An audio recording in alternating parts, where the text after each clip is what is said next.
ہمارے M B B S میں ایک سبجیکٹ ہے ایمبریولوجی. اس سبجیکٹ کو کہتے ہیں کہ جس میں ہم بینگ اے ڈاکٹر جب ہم میڈیسن پڑھ رہے ہوتے ہیں تو ماں کے رحم میں بچہ کیسے ڈیولپ ہوتا ہے. ڈیولپمنٹل سٹیجز آف ایمبریو، وہ 9 مہینے رب العزت ایک نئی زندگی کو ماں کے رحم میں کیسے تخلیق کرتا ہے. یہ پورا سبجیکٹ ایمبریولوجی کہلاتا ہے. میڈیسن کے اندر باقاعدہ پورا ایک الگ سبجیکٹ جو ہم پڑھتے ہیں، اور ڈیفینیٹلی پڑھنا ہی پڑتا ہے کیونکہ میڈیسن ہے ہی انسان، علم طب. ایمبریولوجی کا گاڈ فادر، ایمبریولوجی کا انوینٹر، ایمبریولوجی کا بہت بڑا مصنف جس کی کتب ہم میڈیکل کالج کے اندر ایز اے ٹیکسٹ بک پڑھتے ہیں، اس کا نام ہے ڈاکٹر کیتھ ایل مور. ڈاکٹر کیتھ ایل مور 80-70 کے آخر میں، 80 کی شروعات کی دہائی کے اندر ڈاکٹر کیتھ ایل مور جو ایمبریولوجی کا گاڈ فادر ہے، وہ سعودی عرب اور جامعۃ الازہر مصر کے دورے کرتا ہے، اور وہاں اس کو انگلش میں قرآنک ریسیٹیشن سننے کو ملتی ہے جس میں کہ وہ سن کے دنگ رہ جاتا ہے.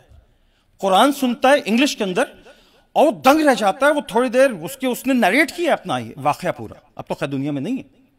وہ کہتا ہے کہ میں دنگ رہ گیا وہ انگلش ریسیٹیشن سنتے ہوئے قرآن کی، اور میں نے روکا قاری کو سعودیہ میں بھی اور جامعۃ الازہر میں کہ یہ کیا پڑھ رہے ہو تم.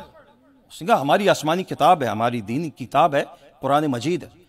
اس نے کہا اس قرآن مجید کے اندر یہ کچھ پوچھا، یہ قرآن مجید کتنی پرانی کتاب ہے؟ کہا 14 سال پہلے رسول اللہ صلی اللہ علیہ وسلم کے سینے مبارک پہ اس قرآن کو نازل کیا گیا.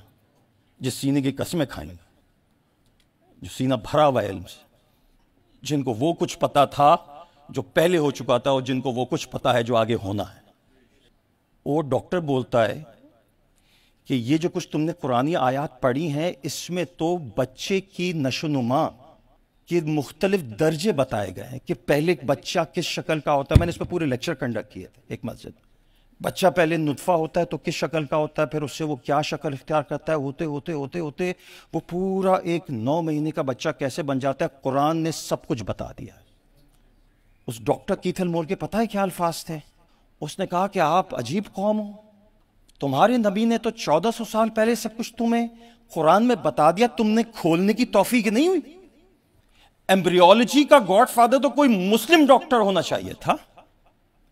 یہ تو آج ہم جب الٹرا ساؤنڈ وغیرہ کی ریسرچ پہ پہنچ گئے اور ہم نے کھول کے اندر دیکھا کہ ہوتا کیا ہے، تو ہم نے یہ پورا علم کریٹ کیا جس کو ایمبریولوجی کہتے ہیں. تمہیں تو قرآن مجید نے 14 سال پہلے بتا چکا تھا. فیوچر پرسپیکٹو پتہ ہے کیا ہے؟ فیوچر پرسپیکٹو میں آپ کو عرض کرتا ہوں کیا ہے. یہ نوجوان جوگ دا جوگ اسلام کی طرف واپس آ جائیں گے. اس تفسیر کے اندر آسان زبان میں وہ تمام نکات اٹھائیے قرآن کے جو قرآن نے دنیا جہاں کے علوم کے اوپر بتا دی. اس میں فزکس بھی ہے، اس میں کیمسٹری بھی ہے، اس میں ایمبریولوجی بھی ہے، اس میں اسٹرانومی بھی ہے، اس میں اسٹرالوجی کے اوپر. اب تک یہ بات ڈسکور ہو چکی ہے کہ قرآن کے اندر دنیا جہاں کے کچھ نہیں تو کچھ نہیں 9999 علوم موجود ہیں. Imagine categories and headings.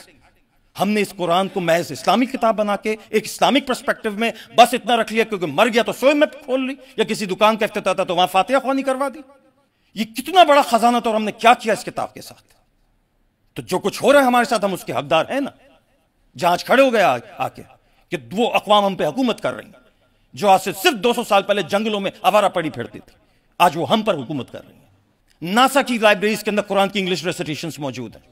وہ جب علم فلکیات پہ کوئی تحقیق کرتے ہیں وہاں خاموشی سے اندر یہ بات موجود ہے. مشہور ہے، میرے ایک دوست نے مجھے بتائی، کہا ڈاکٹر صاحب وہاں وہ انگریزی کی ریسیٹیشنز قرآن کو وہ ناسا کے سائنٹسٹ کھول کے ویریفائی کرتے ہیں کہ آیا جو کچھ ہم نے فلکیات پہ تحقیق کیا قرآن میں مل رہی ہے تو سچ. اور ہم وہ اندھے ہیں کہ جن کو وہ علم دیا گیا تھا ہم نے بند کر کے یہاں رکھ دیا.